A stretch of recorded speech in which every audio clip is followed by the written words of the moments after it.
like in Office Space when they say every day that I wake up is worse than the day before, and therefore every day is the worst day of my life. This was the third and the worst visit to the Chapman. It's terrible. I don't know what else to say about it.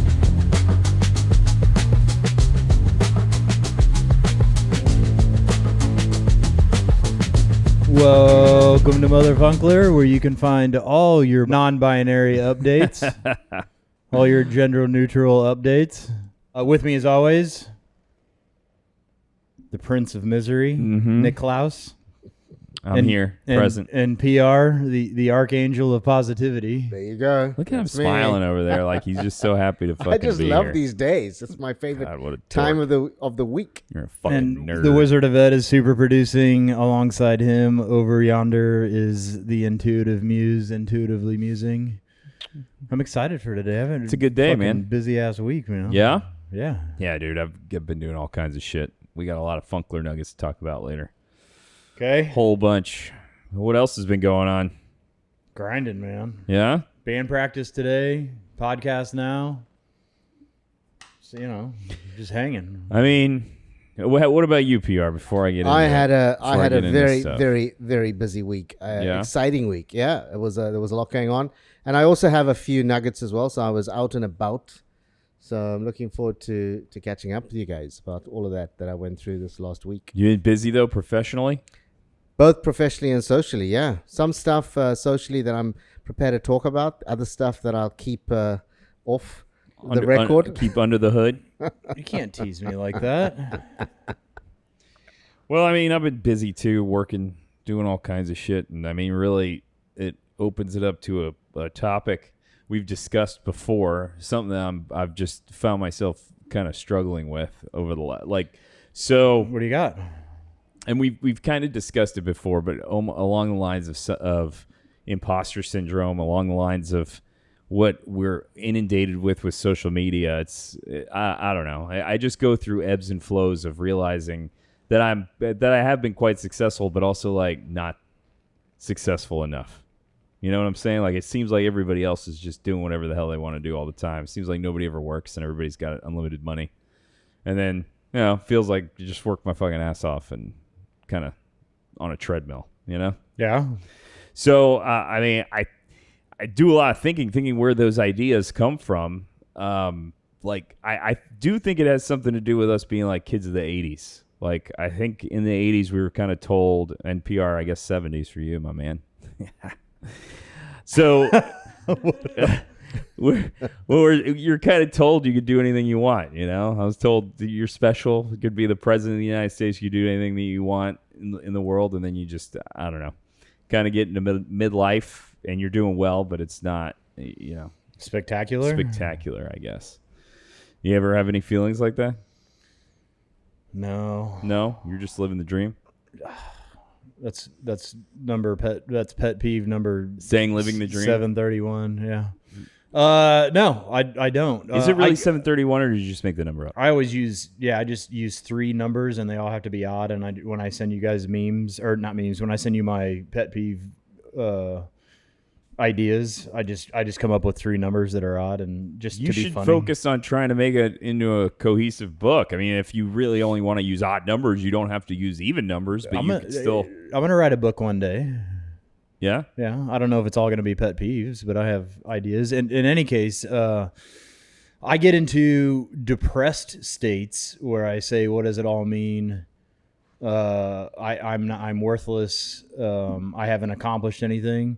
But those are like little parts of maybe like tiny parts of a day, a little bit bigger parts of a week, and not much of a year. Mm-hmm. But you could kind of like maybe track if I'm physically tired, if I'm mentally tired, I can dip real quick into like feeling like trash, and then that affects my thoughts. But most of the time, at least recently, let's say like last decade, pretty good at going back and reimagining. I'm very proud of my accomplishments. Like all the different things that I do and fully immerse and invest myself in. And so if I get into the depressed deal, I go through positive affirmations. And I actually I joked a little bit about this a couple of recordings ago, but now I say a little prayer to a nondescript God.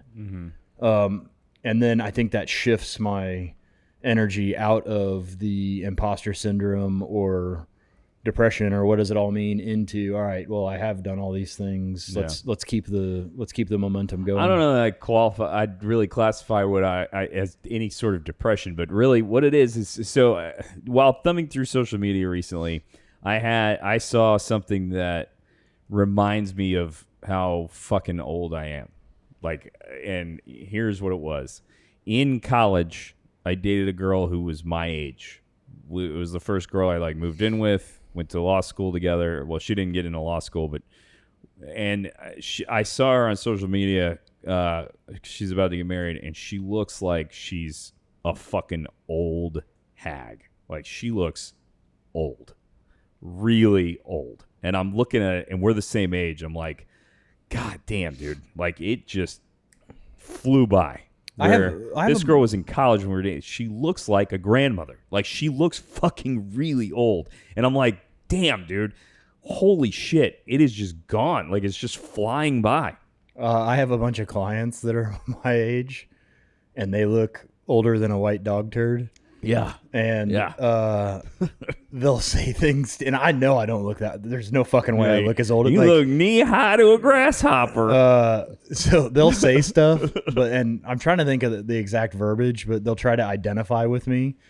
The overall theme is like, you're my age, and I'm like, you're like, no, you look way the fuck older than me, man. Yeah, and I mean, usually the excuse is always they a kid, like having kids ages you, or high impact, high stress jobs ages you. She had none of that shit. She just looks fucking old, man, and it's like we're the same age, and I'm like, we are not the same age though. You know what I'm saying? Rode hard and put away wet. I mean, I was just like, God damn, dude, we are old now. Like, there's a thing around age that I've been reading about because Trevor's been trying to reverse age himself. And so I just did a bit of research over the last couple of weeks about that concept. You have a biological age and you have a chronological age. And so, you would say you're in your 40s, which is your chronological age. Your friend, she would have a biological age, which is well ahead. And it's because, she has stress levels. She probably doesn't take very good care of herself. She doesn't eat well. She doesn't, she probably, I'm just giving you basis. Probably doesn't brush her teeth. They're things. So in reality, you can actually very easily have a chronological age of being in your 40s. And Nick, you obviously have a biological age, in my opinion, which is significantly lower than your chronological age, and that's because of a range of things that you consciously do. True. And I think that, and I obviously try to do that as well. And I know that Trevor has been measuring it, so there's technology around. I mean, I do believe in supplementation, like you do, Trevor. I do supplements every morning that I've read.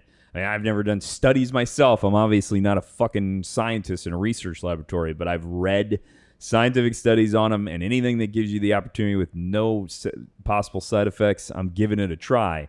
And I really do that, in combination with the fact that I have used a lot of lotion and skin care treatments since I was in my mid-20s for this purpose, to look younger. Mm-hmm. And I can start to tell. I mean, I will tell you objectively, the girl I'm talking about looks 10 years fucking older than I do. Objectively, I think. Now, having all my hair helps. My brother's losing his hair. He looks a little older. But I don't know. I'd venture to guess, without knowing the person, but just a general observation of our, let's just say, like, American culture.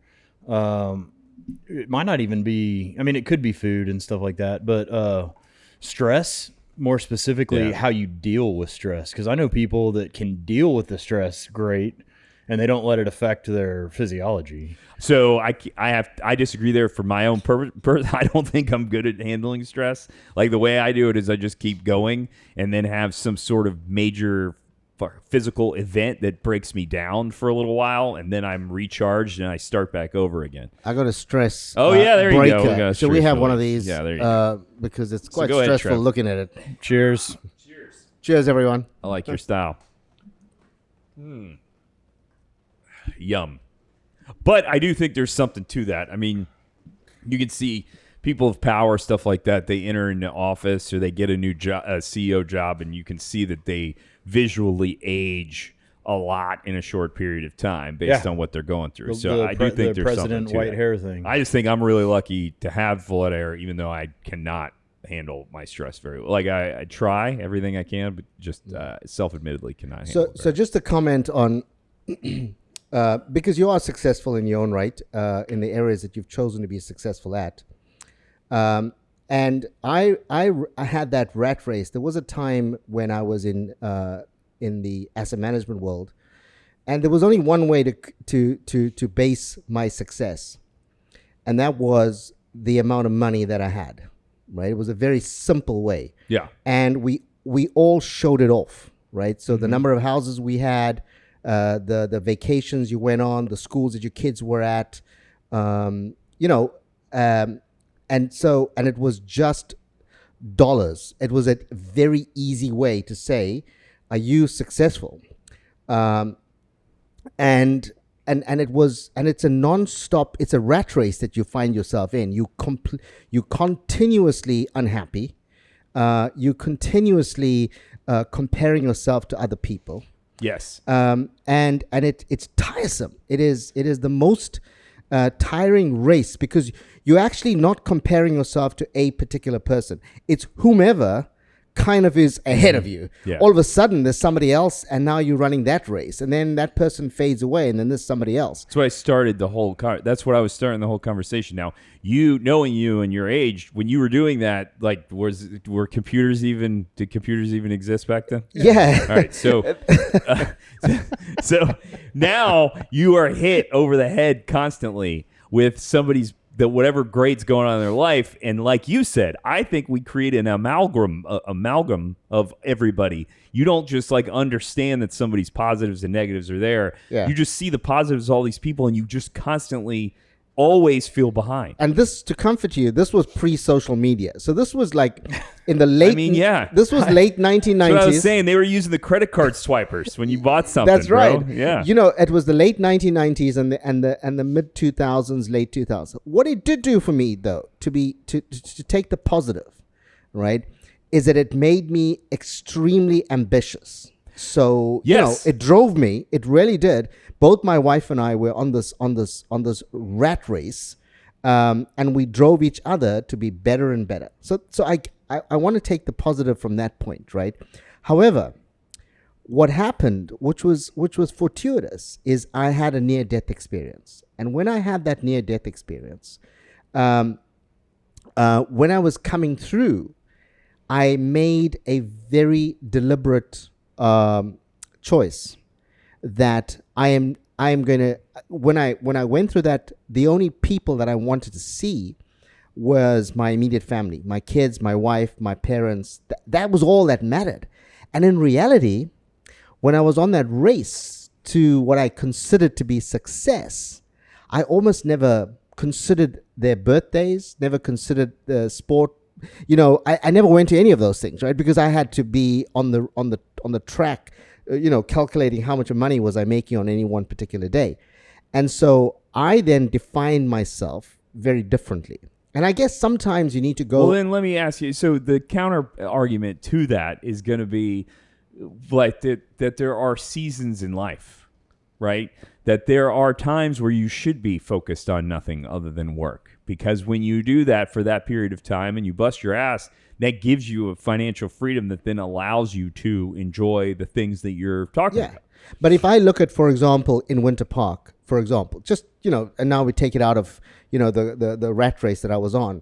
I've defined what I want to be, how I want to be successful. And when I meet other people that are successful, I am so genuinely happy for them. I don't compare myself to them. That was a very hard transition, because there was a time, if you told me you were successful, I was fucking envious. Yeah. Right? Now, I am sincerely happy for you, and I am sincerely happy to give you any of my time to help you to be an even better success. Because Why? my thinking is that in order for me to be successful, I need to surround myself with people that are as successful, if not more successful. That helps my level of success. I mean, I tend to agree with that. Right? So, but it's very sincere. Now, there was a time, that I was unhappy for people that I knew that I thought were doing well. So I'm not envious. I don't look at somebody, and so I'd say that I experience it differently than you do. I don't look at somebody with envy. I look at it like I'm not pushing myself hard enough, is the way I look at it. That's not envy. I'm not looking at somebody going, oh, man, they have it. I do that. Yeah. But I also have this voice in the back of my head. Like, so let's say somebody's successful. Usually that's based around intellectual property. And either they're explaining their story or pitching me on a story. Mm-hmm. The intellectual property, the idea, I'm like, that's fucking stupid. that's the dumbest thing I've ever heard. I'm glad you're successful. The dumbest thing that I've ever heard. Yeah. I never align with the drive and the passion for the idea. I shoot down the idea. Okay. And I'm not sure why. Yeah. I mean, and that's what I was getting at, and I think that's what PR was getting at too. Is I think we derive great advantage from this drive, from this like almost perfectionist, this thing that is deep down somewhere in the back of our cerebellum that tells us this is what we should be doing, we should be driving, we should be succeeding. But then we have to watch the pitfalls of it, like what you just said. That's a pitfall of it. It's something that may turn you off, may slow you down, may make you make decisions that aren't perfectly happy. So, and the same with you, PR. The way that you used to be sounds like you're a little bit more synergistic now. I think that there's an artistic line with money. So, like, we are measuring machines, whether somebody wants to admit it or not. Like, everything we do is measured in some way, shape, or form. So, money I think it's a good thing if you measure it accurately and you don't get greedy. It's a direct representation of the sun's energy.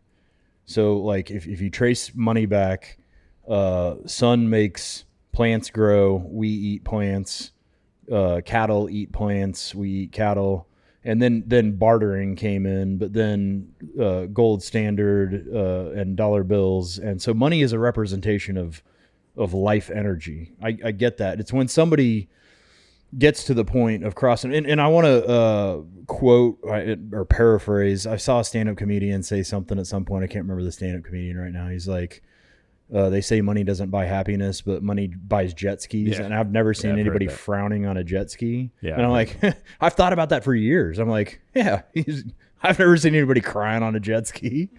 I think that there's and I've seen some documentaries.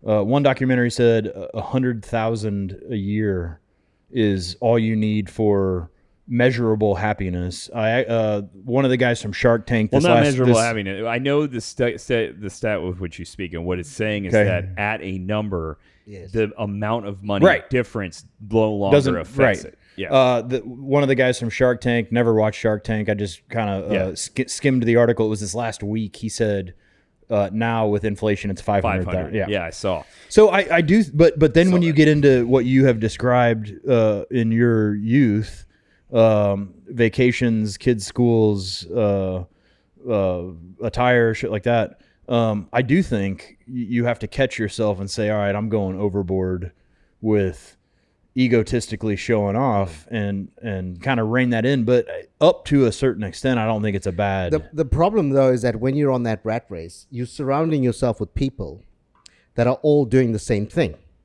So it's not like, the circle that I was with was any different from how everybody else measured each other. We all measured each other on the same narcissistic basis. And then what I think is hilarious is if you stand on the outside of that social group and look in, you guys are fighting back and forth to show who's got the bigger dick. It's like the business cards in that movie. If you're outside of it, it all looks exactly the fucking same. Like the business cards in American Psycho.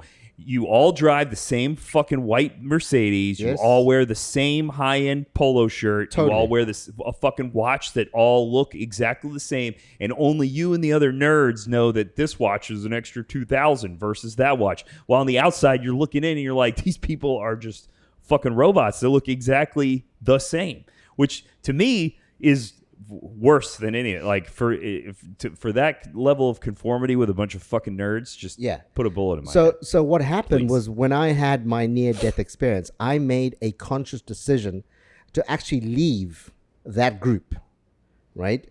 Because I felt that this was not good for me, and what I really valued was very different.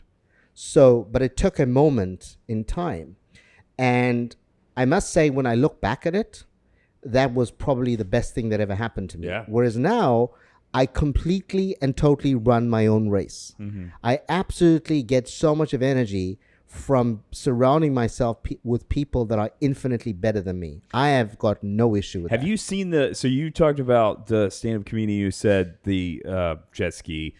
Speaking of that, have you seen Seinfeld does a bit, and it's not when he's doing stand-up, he's actually being interviewed, and he says that when he was a kid, when he was younger, like in the 70s and 80s, it was 70s and early 80s, it was like the cool person, the people everybody looked up to were the people with cool jobs, not rich jobs, like not just wealth. It was who's got the coolest job, like who plays baseball. And back then you didn't make $500 million to play baseball. You made a good living, but not anything crazy. Like who is a radio show host, a terrestrial radio show host, never really made that much money until you got like Stern and got crazy syndicated. So it was who had the cool job. And then in the 80s with like the explosion, the financial explosions and stuff, it became just who's the richest, who's got the most shit, who can go to the most places, and to me, it sounds like you made the sacrifice to take a job that makes you more happy. Well, the thing is that the system that we grow up in, right? So when we at school, right, we are competing with each other in class, whether it's for the scores that we get, the GPAs that we have, the sport that we have. And then if you like my kids, for example, that went to a private school, it's the cars that you're driving in the parking lot.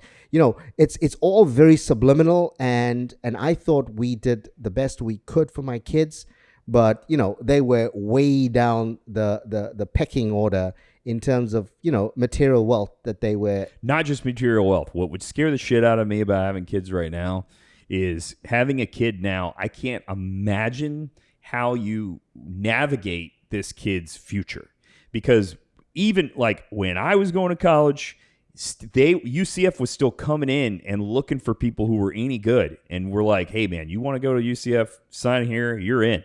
Like it was still relative. If you now had it's tough good to grades, get in. Now it's like you have to be insane. Like it's not just straight A's. You have to have a 4.9 GPA with all these AP, all Write a these good volunteer essay. hours. You have to have recommendations from the governor. Like it's this nuts shit just to go to any of the.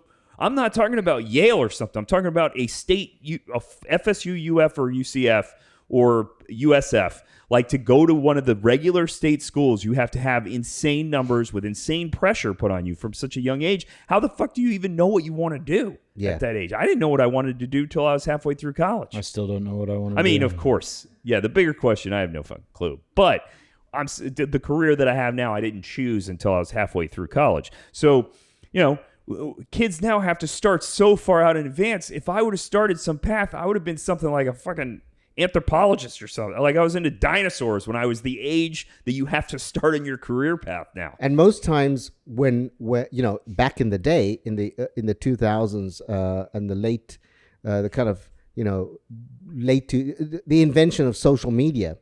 Prior to social media, you kind of knew the people that you were competing with because you kind of experienced it. You went to their houses. Yeah. You sat in their dad's car. You kind of got to experience, and then you thought, I need to raise my game.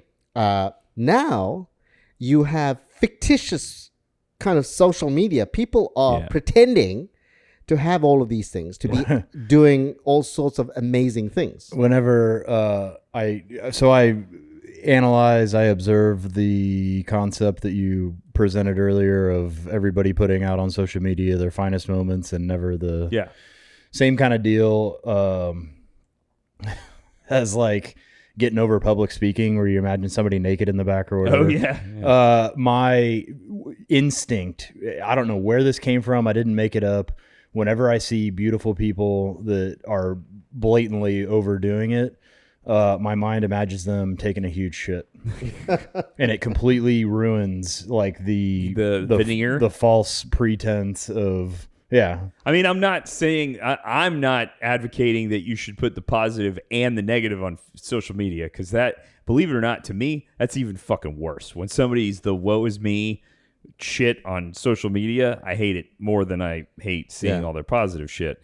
But I guess the only thing I'm advocating for is to understand that these, it makes people feel good to put their good shit out there and get comments and stuff to talk about with their friends. Just understand that it's not, it should be no reflection on yourself. The interesting thing though is that somebody as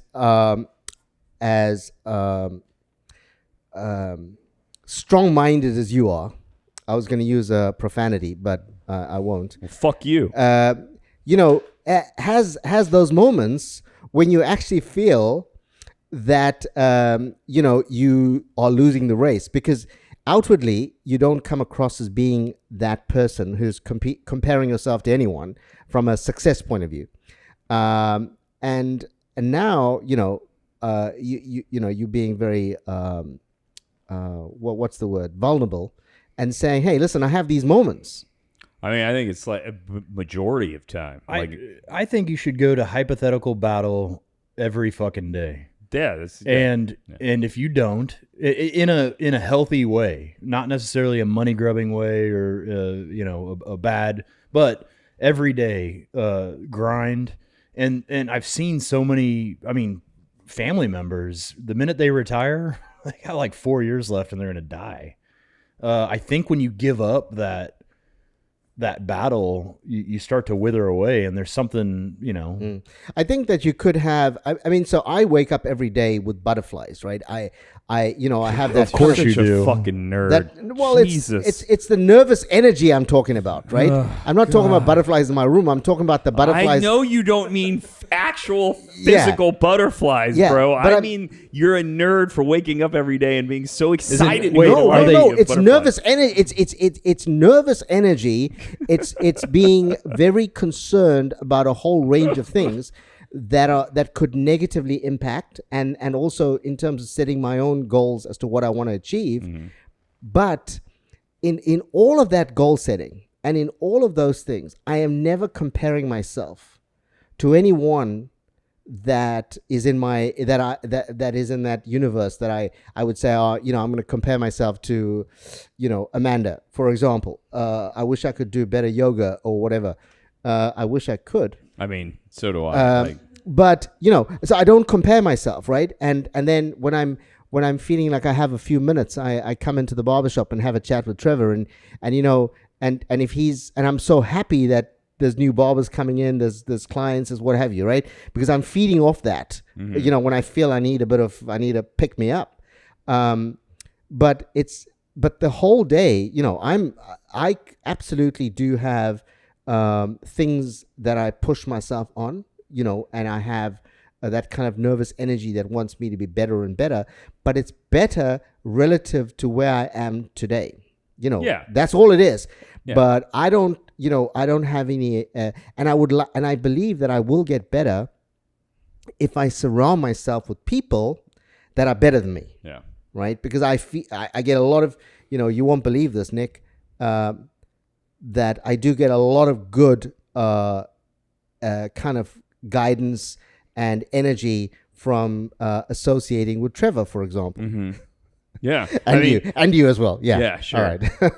No, I'll make you feel good about yourself. Don't worry about that. I don't understand.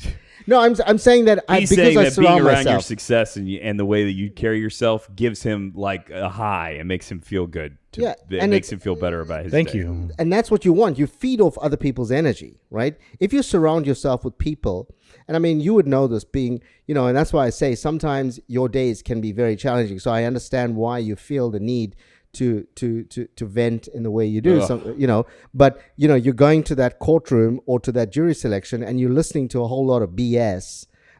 People trying to manipulate other people. I mean, there's two levels of sadness and despair that I deal with. One is picking juries.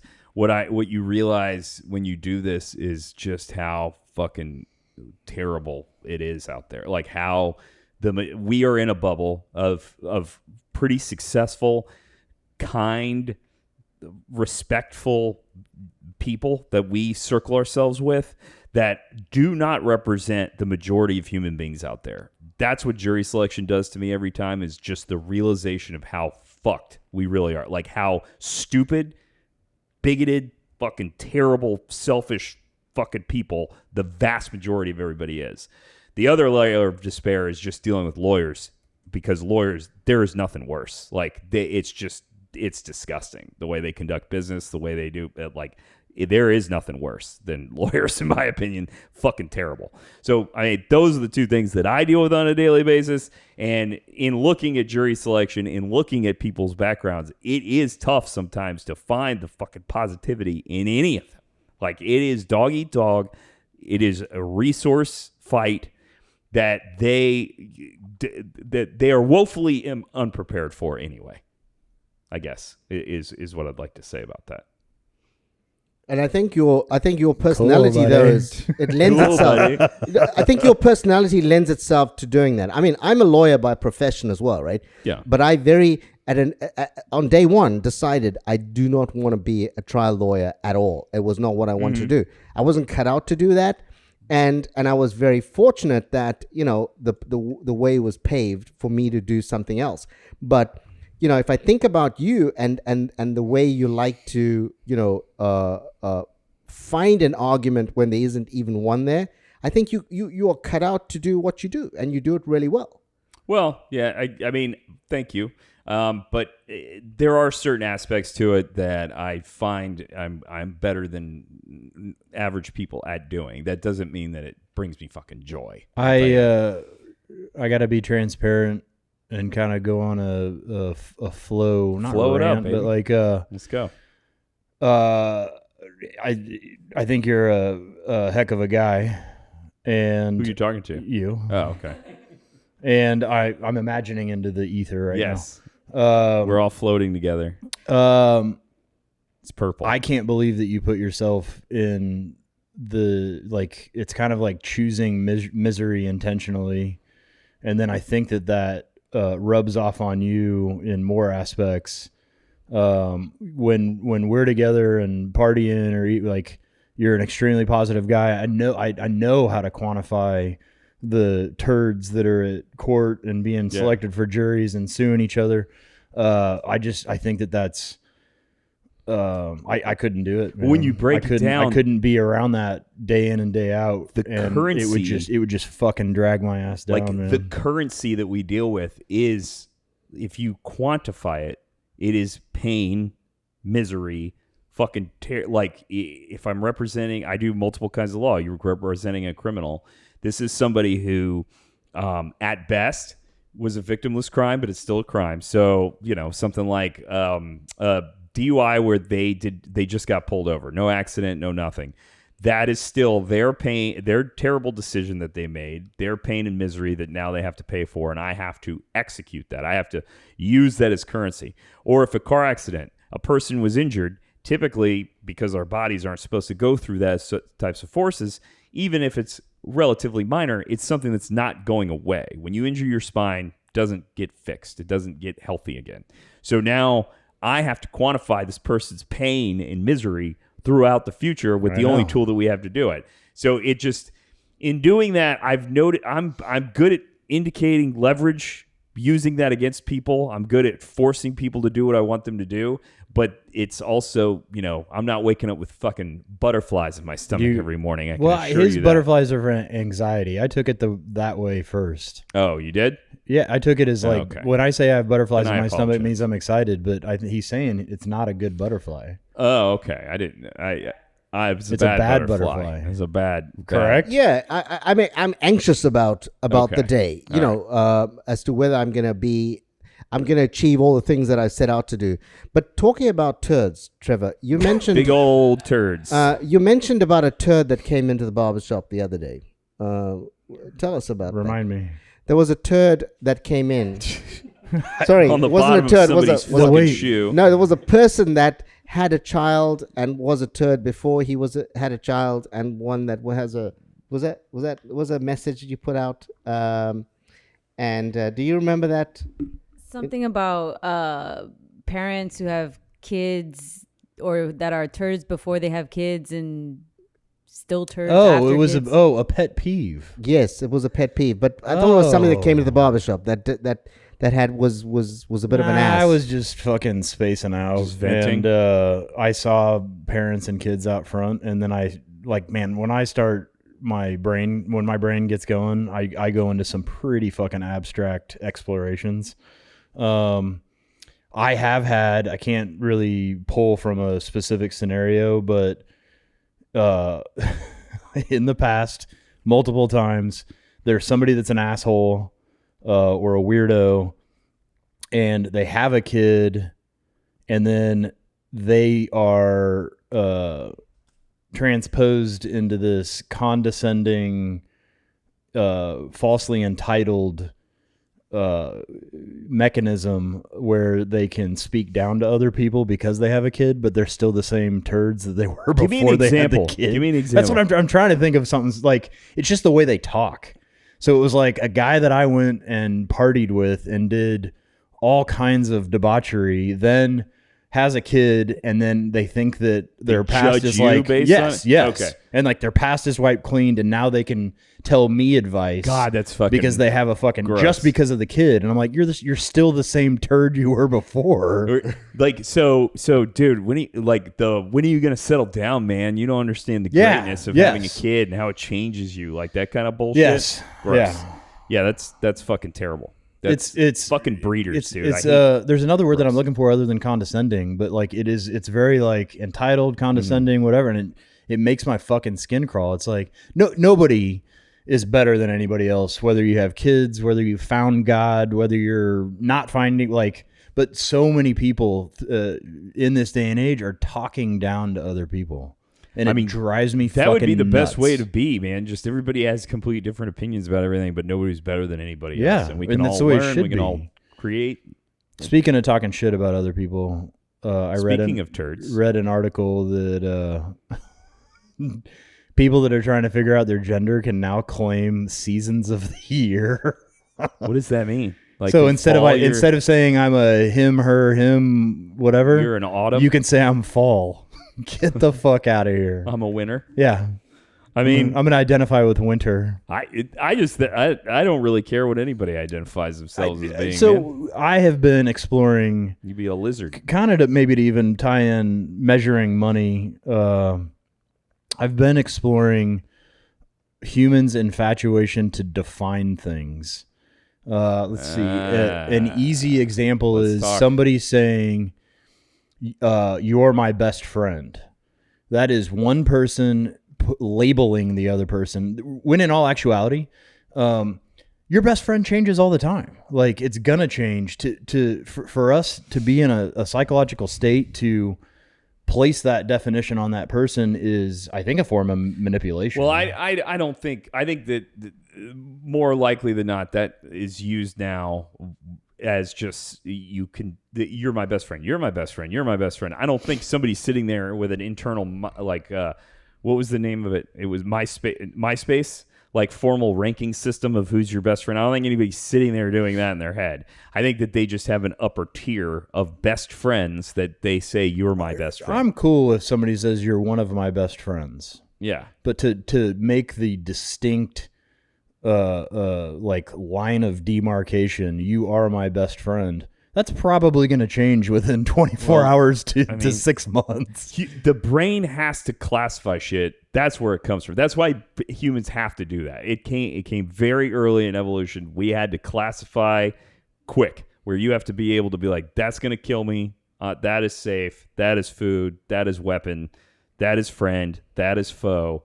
Like, you had to know that, and that is what the brain does is categorize, classify, create file folders where everything gets put into a certain definition. So to go into, I think it's a problem. I hate it. Well, We need to fight against defining everything and Yes. creating these rigid. well, no, I think ideas. you use it as a tool. Like if we didn't define things, obviously we would have eaten herbs that killed us and not Yeah. like, all right, so you have to have the definition, but same thing as money.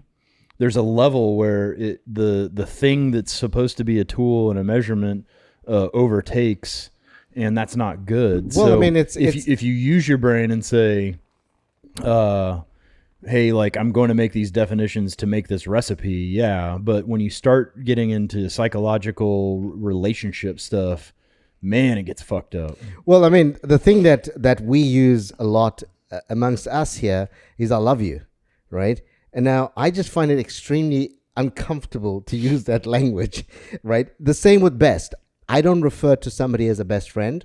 I had to introduce somebody the other day. I went to the Imperial again, and and somebody came in. You know, this podcast is a local interest podcast. Like, you have to be able to give input to people who listen, other than the same fucking place, 2 places, Vinia Vinny and Imperial. and Imperial. Everybody gets your But opinion. they got on another Vinia name. and They got Imperial, Piazzi as well. bro. Okay, everybody knows how you feel about those 2 places. And Vinny's lunch, you've reviewed, I think, 3 times.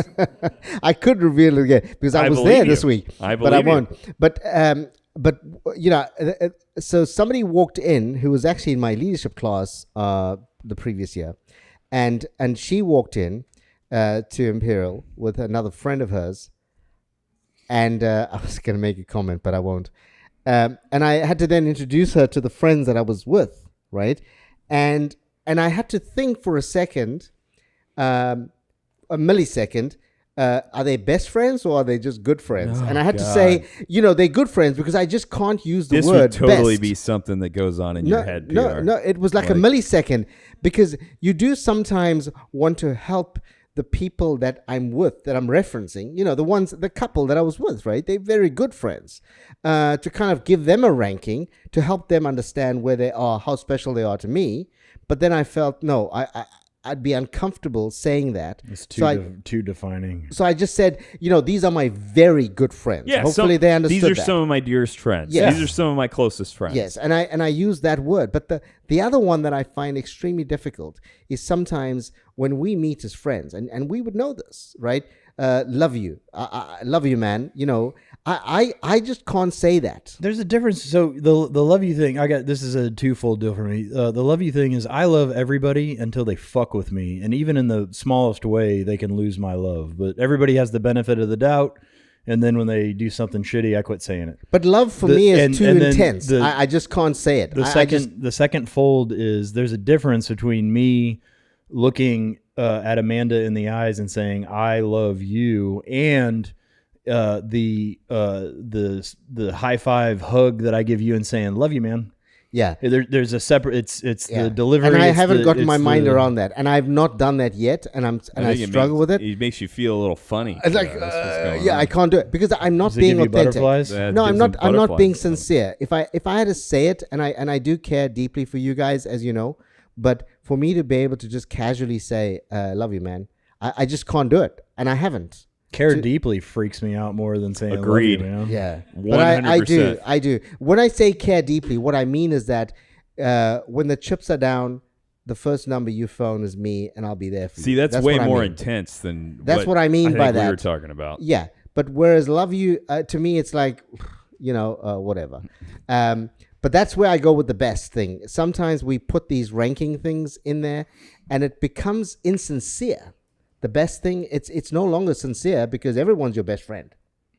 Me, I'm just trying to remember everybody's fucking name. Like, there's people that I've been friends with for 3 years, and I don't remember their fucking name. Me too. So I I learned a pretty good device actually this last week from somebody. Repeat as soon as they say it. So no, Repeat no. Do you, whatever their name is, correspond them with a historical figure and put them in your That head alone is- wearing that outfit. So like if it's the person we met name was John Adams, And that was his name. I was like, all right, so now I'm picturing John Adams every time. And now in my head, it's actually John Adams. It's not even this guy. But I remember his fucking name now. I'm like, oh, yeah, John Adams, right? So I have a thing about alcohol and then names of people. The minute I start consuming any sort of alcohol in any sort of way, all memory starts to fade. So here I am at the last hop. Mm-hmm. I am talking to, there were a group of people. We walked from our office down here. We went down to Vinia, and then we end up in Pepe's. Okay. Mm-hmm. And somebody new is talking to me, and I see Dan Hench, right? Yep. And I'm going to do an introduction to Dan Hench. You know what? I couldn't remember his name for the life of me. What's Dan's? Dan. I'm like, Dan, so I'm saying to him, and hey, listen, come over, yeah, you want to, and he's looking at me. I said, I cannot remember your name. I honestly could not remember his name. He's been around for like years. Yes. Like partying with us and he was for with years. us all the way, and he was with us the whole time. But at that moment, and you know what happens when that you kind of get like overly anxious, and Dan wasn't even introducing himself. Like, can you just? I'm not kidding anymore. I don't know who you are. I don't remember your name. It honestly happened, and then eventually he said Dan Hench. I was like, oh yeah. And the way my brain works is some of them I remember immediately and forever, and some of them, no matter how hard I try, I'm like, it's either Jimmy or Johnny, and it's Johnny or Jimmy, Johnny. I don't remember which one, but it's one of those. It just won't stick. Like it won't. The plasticity of my brain won't allow it to stick. I do. When I meet somebody and need to remember their name, I do song titles. Yeah. Same thing as dressing them up. Yeah. Like I run the song through my head and attach it to the person. That's smart. Yeah. One of my favorite things in the entire world to do now, I'm riding the lightning. So when I was drinking pre-Christmas, yeah, like blackout drunk kind of stuff, lots of things happen where a lot of people know me, but I don't know them. Yeah. And now it's my favorite thing to see how long I can pretend that I remember all the shit that they're telling me without letting them know that I don't have any fucking clue what they're talking about. But like, so there's a point in these. I thought you were going to say the opposite. I thought you were going to say that you like hanging out with people who are drunk, and then you being the guy who now remembers everything that happened, and the other person just you watching them flounder about without any recollection. No, guys will come up to me with these huge stories like, "Hey, do you remember when we did this?" And, like, you remember when you saved my mom's life, bro? To be able to successfully pull off the yes, I do remember, but having no recollection is fucking fantastic. Oh wow, it gets my adrenaline. I got to tell you, I'm pretty fucking good at that too. I can have full conversations with people where they don't know that I have, like, and I'll turn around and I go, Linda, I have no fucking idea. I've never met that person before in my entire life, and they're like, hey man, how's your brother's kid? She's 5 now, right? And how's Magic Business Forms going? How's the office? Didn't you have that big case? And I'm sitting there like, how the fuck this guy? Jesus, they know everything about me. I'm like, it's unbelievable. Like, they remember everything that we talked about. I don't even remember this person exists. It's a great skill to have, though, to be able to do that. But what I'd like to do is work on pneumatic devices, try to get shit together so that I can try and be better and more purposeful about remembering names. So a name is a name is a definition, and I'm going through, at least in the recent past, current moment, undefining things. I mean, obviously there has to be a definition, and we've already gone through that. But like, a name is a definition that I don't necessarily want to apply to people. So.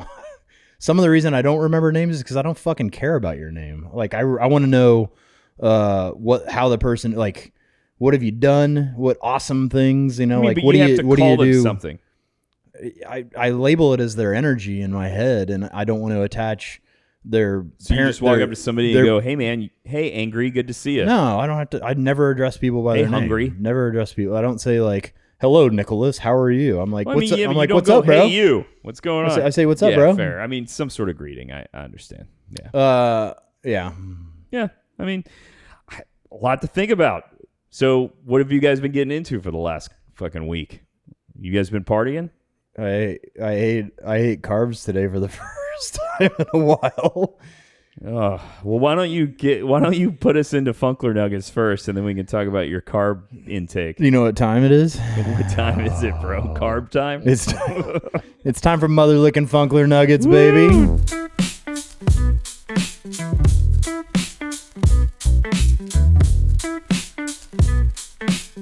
Stuff, man. All right. Well, we know what Trevor's been doing for the last week. What carbohydrates did you eat today? Did you have like a slice of toast? I ate, let's see. I ate 6 ounces of white rice and Is that a cup? 3.8 what is 6 Cup's ounces? 8 ounces, bro. So it's just under a cup of and rice. 3.6 Oh yeah, ounces you're of fucking metric. That's why. 3.6 ounces of blueberries. So just rice and blueberries. Yep, shit tons of meat. All right. Gosh. Okay. Oh man, that's, Hey, so that's it for the last week. Huh? I'm at, like, you remember when I texted you that Yeah. I lowered my age your my biological age? I was 47. I'm 42. I was 47 and felt unhealthy. I messaged you months ago. I was back at 42. Mm-hmm. I'm now officially 41. It's pretty rad. That's brilliant. And you are looking young, though. So it is clearly the measurement that you're using Yeah. is appreciate that. Is good. I will It's say, accurate. though, I was out with Amanda last night. Yeah. At the Funny Bone, the old Improv. It was great. But and I'll tell you more about our experience. While we were standing in line waiting for a comedian, Amanda was awkwardly sneaking peeks at me, and I'm like, "What are you looking at?" And she's like, "You have lines on your face that weren't there before," and we isolated this deal, and I've decided that they're old lines. Oh. Like, I'm getting old. She said it's because I've lost weight, but I definitely am. I saw it in the mirror the other day. I'm getting jowls. So what they are is they're both. So what I think it is they're lines that were probably there, but But I when was you were chubby. plump, it was pushing it out Yeah. and you couldn't see it. Now that you're getting thinner, it's showing. I mean, I've had the same stuff too, where I've noticed I really have never liked the look of my neck, but since I've lost the weight, when I'm in Zoom, like, you can see it. Like I'm like, it's clear that I've lost weight and I'm getting older. I will never fucking cut my beard off.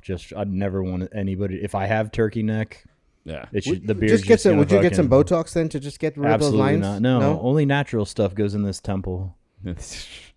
Yeah. So, All right, I mean, you're going to tell us about the experience? Funny Yeah. Bone, it was great. Where's Funny Bone located? It's Point Orlando. Okay, So nice. Improv was Church Street downtown years and years ago. Something happened with their lease. They moved it to Point Orlando. Mm-hmm. It was in the back of a restaurant called like Fatfish Blue, something like that. All right. Improv ended up taking over the entire space. So food, beverage, bar out front while you wait for the theater in the back. And recently have switched their name to Funny Bone. I would like to know the intricacies of that transaction. But anyway, I mean, it's a pretty good name for what it It's is. all right. It's kind of fucking gay, but You mean just generic? Is that the way you're yeah, using I the mean, term? like, ooh, yeah, good. I mean, Ooh, how improv catchy. is also just literally called what they're doing. It's like saying, Well, you know what? The comedian we saw said improv. The reason they switched it is because most comedians aren't doing improv; they're doing pre-rehearsed shit. got it. And then he in a funny way patted himself on the back and said, "I actually do improv." So, but yeah, I think it had something to do But with. I mean, naming a place improv where they do improv is like naming a restaurant eating. Yeah. Because they eat. Like, you see what I'm saying? So Yeah. Funny Bone at least is a name that has to do with what they're doing that's more creative. But if I it's don't not, know. if they are practicing and rehearsing before they do improv, then it's not really It's improv. not really improv. well, but then most comedians have all their bits written. Yeah. They just it's Yeah. timing because this is improv yeah. that we doing. Yes, sure. this is Straight true up improv. yeah. Riding the lightning. So it was one of my first nights out in quite some time. I'm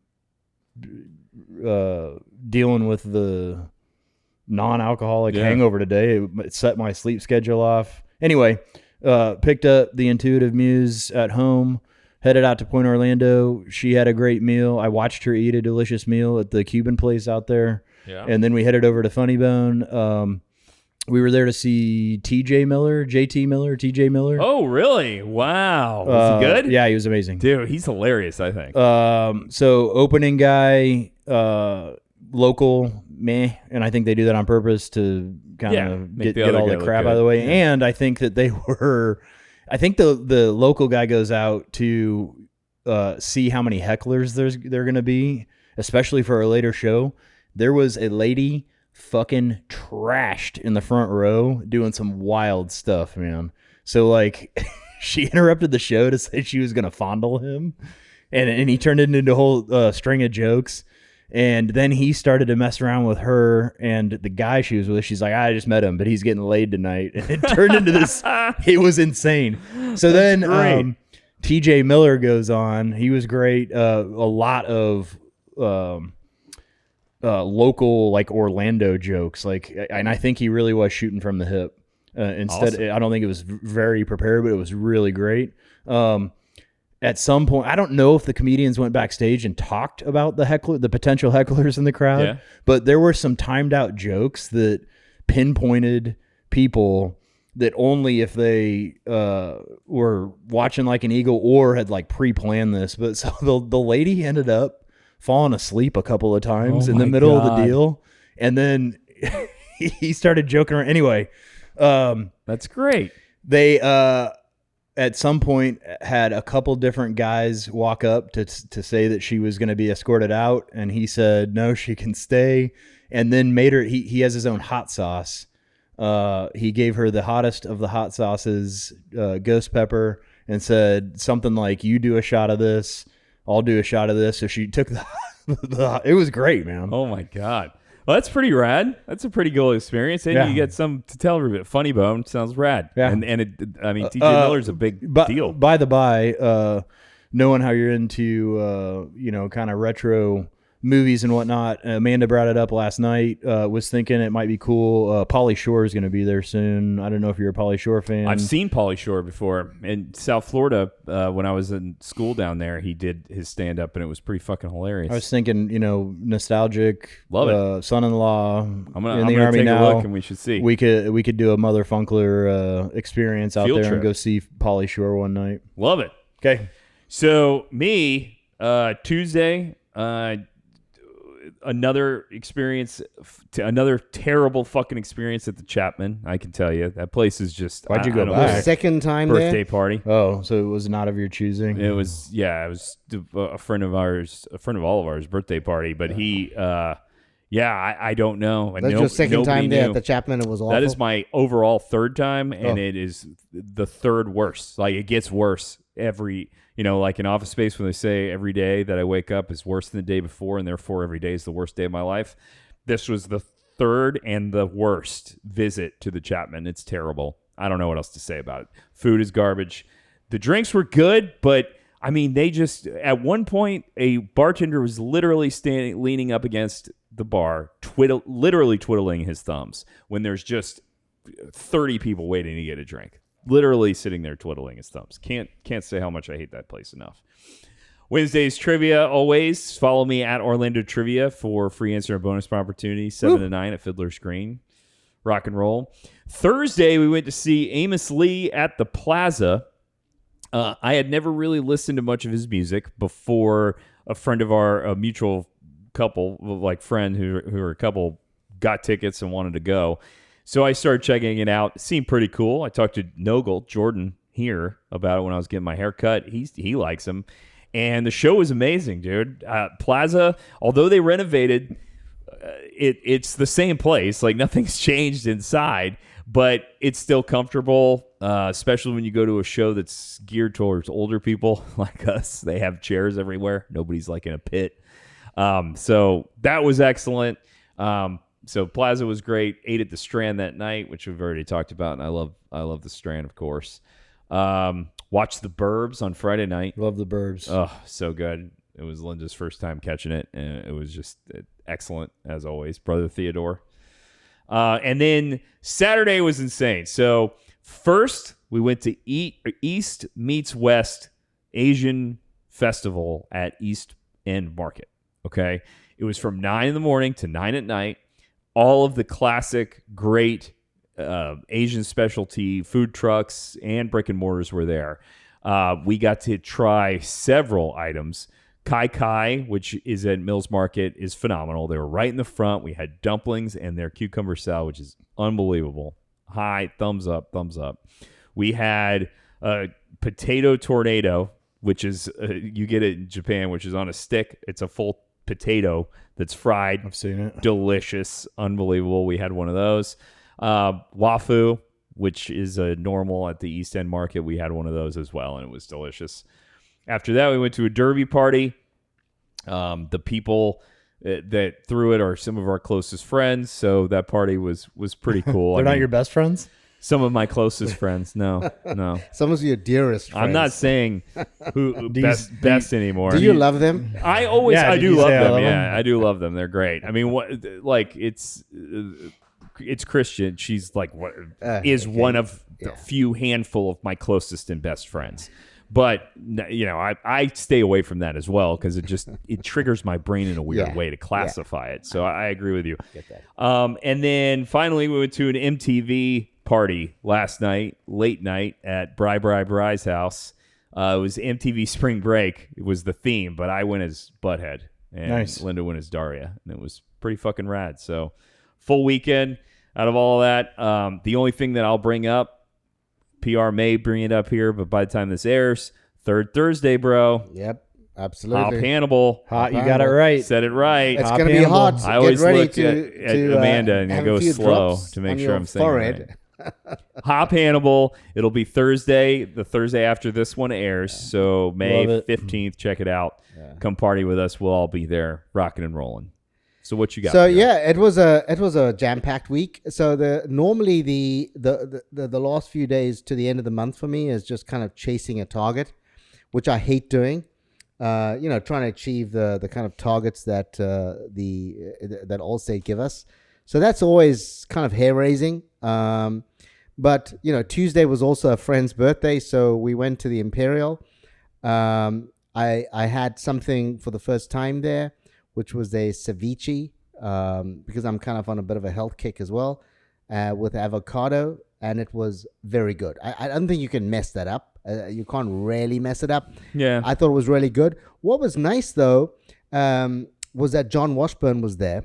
And my thesis is that owner-managed businesses where the owner is actually present, it definitely lifts the level of service. And I do think that the servers were better. I mean, I've only been there once before. The owner of PAT was always there, and that place sucked. PAT? No, the owner was that wasn't never the there. owner. No, that guy that we knew. The general manager. No, but the so PAT is part of a much larger group. But John is a as you I think you know him relatively well. He's been at your trivia. I mean, I just know he comes to trivia. Yeah. So he's a very kind of friendly guy, and so we had quite a big table, and so the food was good. The sandwiches looked very good. I didn't have a sandwich, but they looked really good. A number of them ordered Cuban sandwiches. So that was the Imperial, but they will be our next, probably our next podcast, live podcast. Then, interestingly, well, I went to Piaci for Thursday lunch, but I won't say anything about that. Other than it was amazing. Piaci, Friday, is that Vinia? It's Vinia's pop-up. You know what we should do is just for Funkler Nuggets, you just work through the menus of Vinia and the Imperial for us. You just walk through step by step. Yeah. No, the Imperial's new, and they're doing it, and it's not easy to get it right in a new place. So I think they've done it. They're doing a relatively good job. But so I'm never one to criticize and to be super negative. I went to the Monroe on Friday for lunch. Yeah. Downtown Orlando. Mm-hmm. It's just so everybody knows, it's the same ownership as Reyes, the Osprey, and Sato Sushi. It's in the Creative Village, the UCF Creative Village. Yeah. Go ahead. Both my sons were with us, and we decided to go for a late-ish lunch. And they did a Google ranking as youngsters do, and they said, "Hey, let's go to the Monroe." The venue is exceptional. Yes. So Beautiful. without a doubt, Yeah. it is a gorgeous venue. We went in, we were seated immediately, and then it was like we were in the Twilight Zone. Really, I was like, is there a camera on us? I ordered, and I don't normally do this. I normally order a glass of wine or I normally order a beer. And I said, I'm going to go with a tequila cocktail. So I ordered a tequila cocktail with a kind of, the main ingredients was tequila and lime. Mm-hmm. So how bad can that be? This is like kind of a margarita. This was undrinkable. No, I'm just saying, how bad can it be? I mean, I know tequila and I know lime. So it's like that combination. This was the spiciest, most uncomfortable drink. So my wife normally has cocktails. So I said to her, maybe, can you have a taste of this? Because I find this unpalatable. She took a sip of it. It was awful. I gave it to my sons as well to take a taste. They said, no ways. This is awful to drink. You can't even drink it. So anyways, I called the waitress back. She was very pleasant. She took it back, said to me, don't worry, we'll take it off the check. And I ordered a beer. So that was the first part, the drinks. The second part was that my boys ordered 2 chicken Caesars wraps. Okay. One was 90% chicken, as you'd imagine. One was 90% lettuce. Now, 2 boys, youngsters, my both sons are fighting for the Caesar salad, the chicken Caesar with the chicken, right? Yeah. And I said, hang on, what's going on here? And I looked at one that was just like only lettuce. So we called the person. Now, the younger of the 2 was the one that got the one that was only lettuce. And he just had enough. He just said, you can take it away. I don't want to eat. She was very clear. She said, what do you want? We'll give you something. He said, no, I'm not interested. So that was the chicken kind of thing, right? I ordered their signature dish, which is their fried chicken. Yeah. Fried chicken. I must say that it is average for $23. It is. There's nothing to write home about. It's 3 pieces of chicken, but you should never pay $23. But anyways, I consumed all 3 pieces of deep fried chicken because my boys were having a really bad time. Yeah. So I was like wanting to overcompensate and just say, listen, I'm going to go with this chicken. Then came the most incredible part of the Twilight Zone.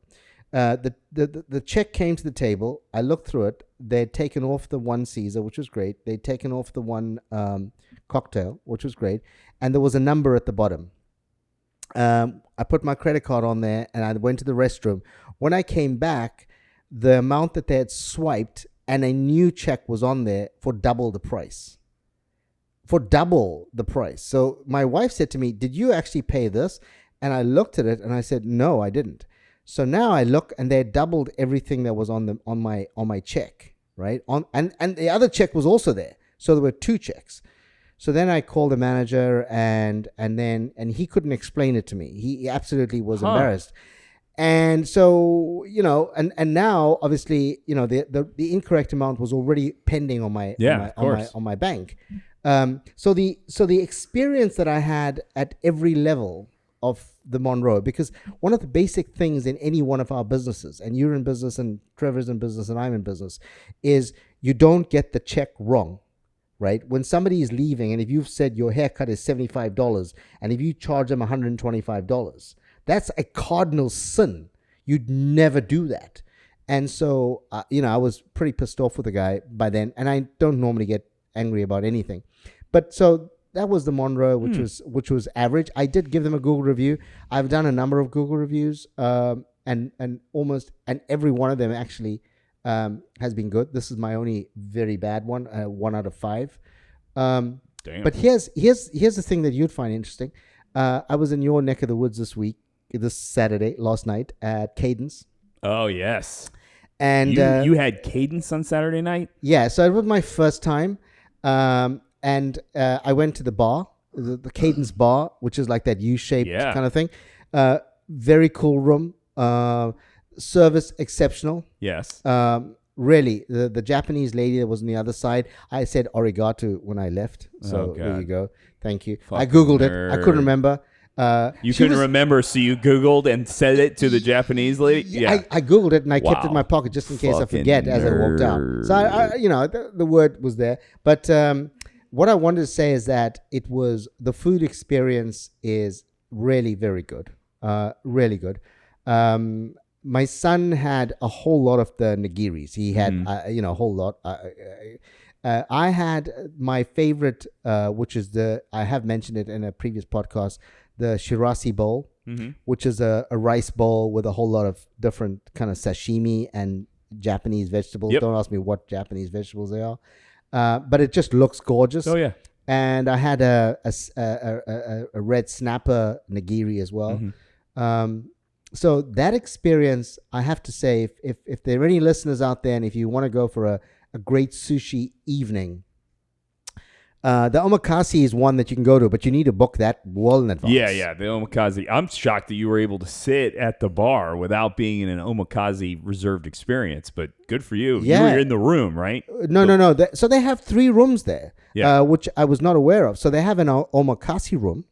They have the sake bar, which Yep. is on the kind of on the side Yep. of the road. On the almost. front. You walk in. Yeah. So I walked into the sake bar because there's no signage there, so you actually don't know it's Cadence. Yeah, it's just a black. It's just a dark black building. gray Looks like a building. Yeah. strip club. Yeah, it does. Yeah, it does. And then my GPS said you here, and I'm like, I don't know. And so you kind of just open the door, and then you're in the sake bar. The only branding they have is their name painted on the parking curb. Yeah, Oh, I didn't even The, see the that. stop in front. That's Oh. that's it. So then the lady kind of escorted us around the corner to the bar, and the only thing that I'm not so sure about for a Japanese kind of Zen feel is their use of black in the entire room. I just found that to be a little bit odd. Yeah, that's kind of their thing. Yeah, but the service, the food. I think we're lucky to have that fucking place. I It's think like it's one of the best Orlando's exceptional. got to offer. Yeah, like it's and then unbelievable. we were driving past, and my wife said to me, it was probably about, our seating was at 7:30, so it was about 9:00. We were driving past Trevor's house. My wife said, "Why don't we pull in and say hi?" And I said, "Oh, Trevor will be well asleep by then." I stayed up till midnight last night. So we should have, but yeah, we were driving. We rode because your place is actually down the road from Cadence. Yeah. Yeah, very close. Yeah. So we went right past. But yeah, it was You should have popped into Big Daddy's and done a song. we went past Kelly's, and I said to my wife, do we want to have some ice cream? Geez, And there you go, ice cream, bro. But a great week. Yeah, Awesome, man. absolutely. What a great Yeah. week. Yeah. Great rehab. Great show. Yeah, Everybody. Nick Klaus. Thank you for you're one of my best friends, and I love you dearly. I love you, PR. I'm on the microphone saying how much I love you. Oh, God. DJ Blue Raja. Yeah. You're one of my best friends, and I love you deeply. DJ Cupid's arrow. I am speechless. The Wizard of Ed, Intuitive Muse. You guys are my best friends, and I love you deeply. Thank you for joining. Please hit like and subscribe. Send us questions and comments. Pay attention to our Instagram. Come hang with us. If we post a video or a picture, we are there live. You got that and right. Nick will buy you a shot. Woo! All right. Go fast, don't die. See you in the promised land, baby. Ow.